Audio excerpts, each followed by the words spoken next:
Ladies and gentlemen, A Martinez.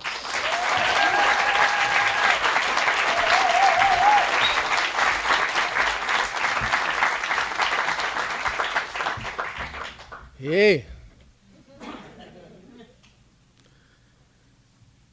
So I spent time in North Dakota last week under sometimes dark, always beautiful skies, standing in support of the Standing Rock Sioux tribe. Yeah.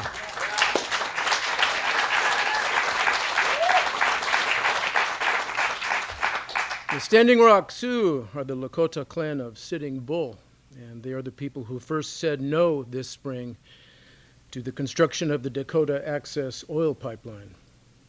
Now, this pipeline, the brainchild of a Dallas billionaire named Kelsey Warren, is slated to transport 450,000 gallons a day of fracking-generated petroleum on a 1,200-mile journey from North Dakota to Iowa. The pipe will cross many rivers, including the majestic Missouri, Shenandoah. That's the waterway that provides the very necessities of life for many, many millions of people, plants, and animals. So we're talking the history of pipelines is something that is studded with drama, mainly when they fail. When those failures happen in proximity to water, it's particularly disastrous. In 2010, a pipe ruptured near the Kalamazoo River in Michigan. Almost 1 million gallons of tar sands crude was dropped into that river. And 6 years later, and more than $1 billion worth of cleanup effort later, that river is still not recovered, and attempts to restore it to its previous health have been abandoned. But the billionaire who wants to build the Dakota Access Pipeline will save money by building it.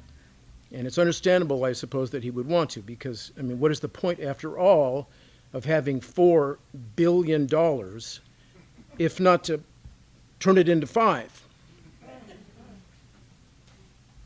This very rich man and his powerful allies have assured the public that the pipeline is safe.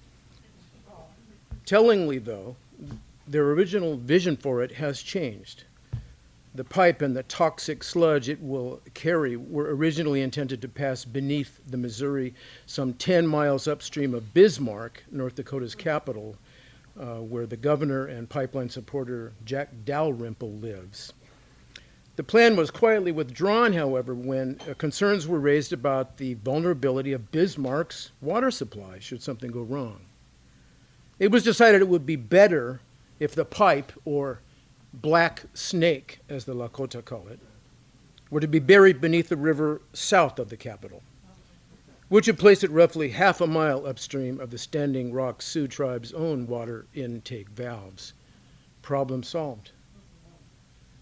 The tribe, however, having been frozen out of any meaningful consultation in the matter, had a different view of this new plan. And the tribe said, and they meant it, no.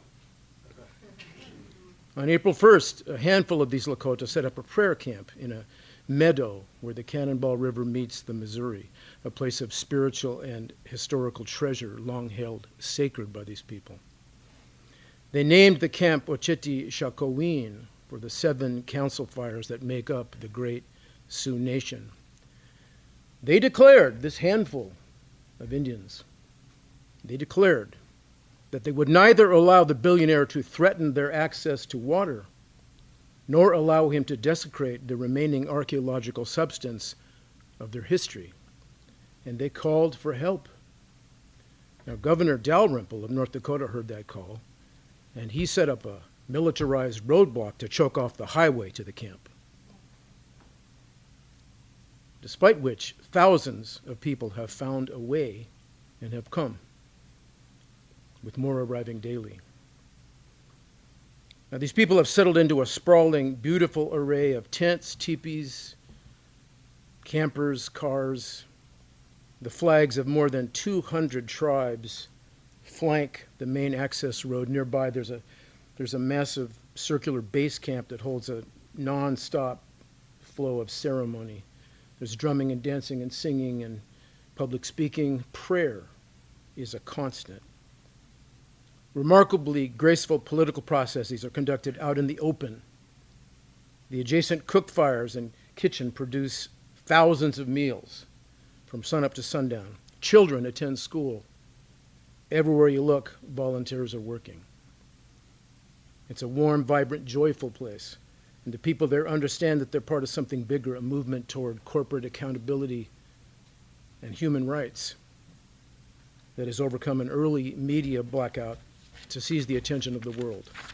Now, I met Kaden Walks Nice my first day in camp, and truly, Kaden walks nice. He's Cheyenne. And as he would describe me later on Facebook, I'm an actor who has played Cheyenne in the movies. Indigenous DNA is plentiful in my own mixed blood, and though none of it is Cheyenne, Kaden expressed appreciation for my work. We parted ways having exchanged phone numbers. The next night, in the surreal, surging energy of a crowded hip-hop concert, the trailer bed stage, lit from the side by a single pair of automobile headlights, one substantial campfire centered before the performers maybe 100 feet out, Kaden appeared again beside me on the edge of the dark.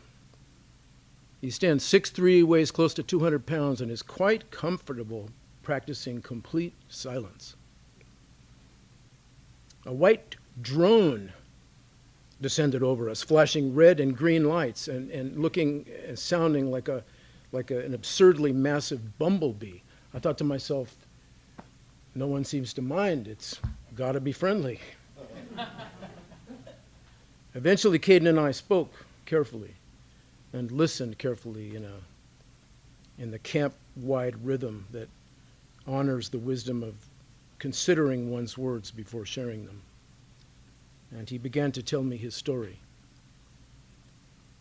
He was 2 years old when his mother passed away.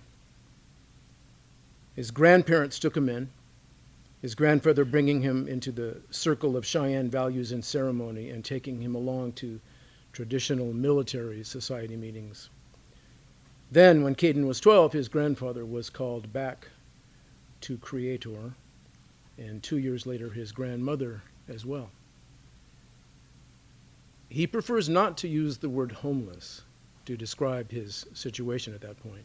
As he says, how could a traditional spiritual person be homeless in their own ancestral homelands? Dodging the res plague of drugs and alcohol, Kaden stayed in school, and at the age of 16 landed work as a firefighter, a job that has thus far seen him skirt death 3 times. At one point, our attention was drawn to the stage where a woman took the mic and told of the story of her experience on the front lines on Labor Day weekend.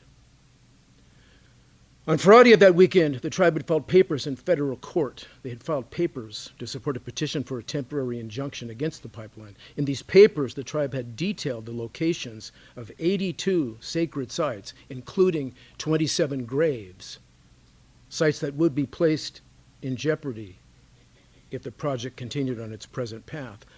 The very next day, Saturday, at crack of dawn on the holiday weekend, the billionaire's oil company began bulldozing those exact sites.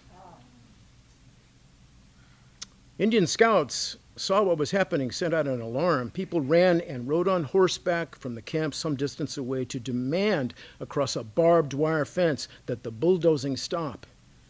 In response, the oil company's private security forces, attack dogs, barking and straining at their leashes, lined up opposite the Indians. The woman recounting this story was among the first to pull down the barbed wire and move directly into confrontation. She was bitten on the breast by one of the dogs, but refused to turn away, screaming into the face of the dog's handler, "It doesn't hurt."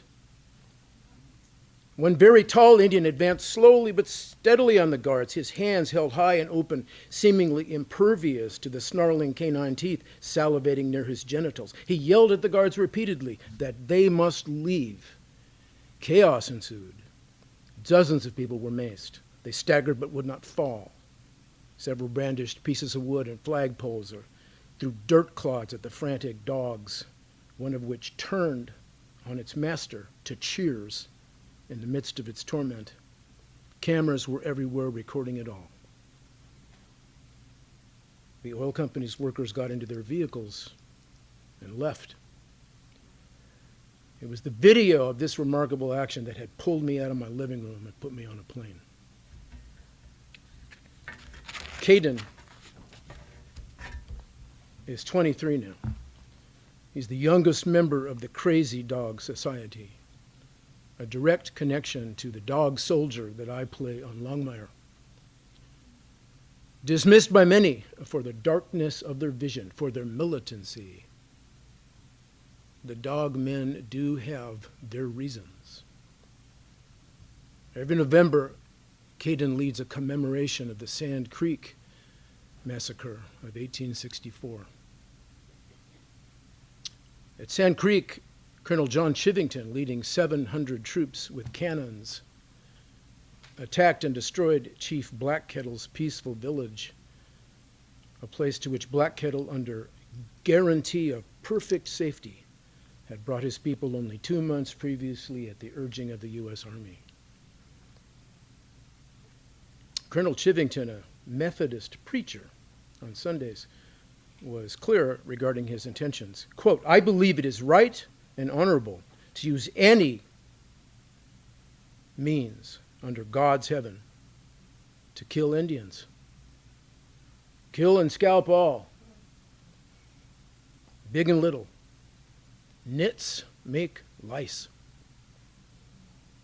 Captain Silas Sewell, who was among the soldiers who refused to participate, would later be murdered for telling the truth about the massacre. But before he died, he wrote, quote, "It was hard to see little children on their knees having their brains beat out by men professing to be civilized. One squaw with her 2 children were begging for their lives when a soldier succeeded in hitting the squaw in the thigh. She took a knife and cut the throats of both children and then killed herself." Another witness recalled, quote, "I saw one woman lying on the bank whose leg had been broken. A soldier came up to her with a drawn saber. She raised her arm to protect herself. He struck, breaking her arm. She rolled over, raised her other arm. He struck, breaking that, and left her without killing her. One squaw was cut open with an unborn child lying by her side." End quote.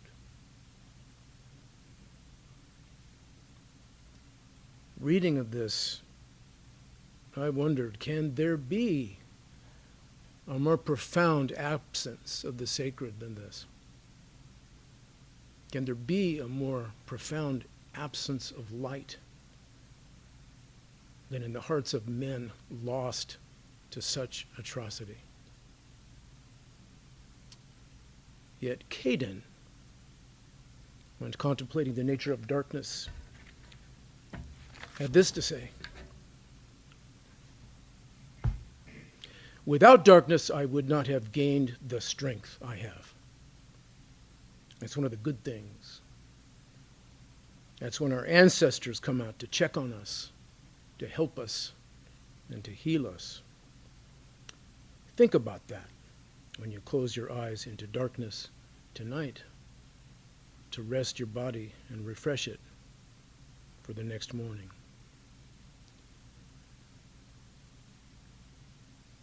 Today, in my dream,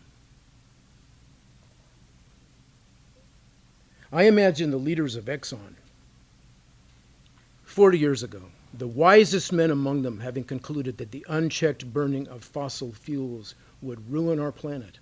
I imagine them deciding instantly to seek a remedy, to leverage their astounding wealth and capacity for leadership toward the development of a better way. Now That didn't happen, of course. And as we careen now instead into this crisis that's upon us, I am praying that my young friend's words will apply as more than metaphor.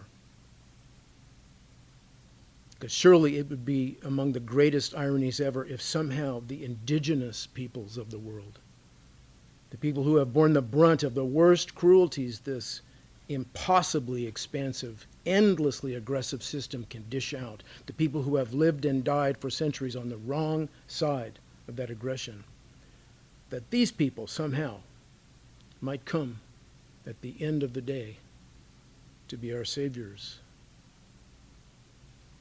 The people who have held through it all the knowledge of the earth as a living entity upon which we all depend for our survival. Could it be that we may stop now, listen to them, and change? That is my prayer. Thank you.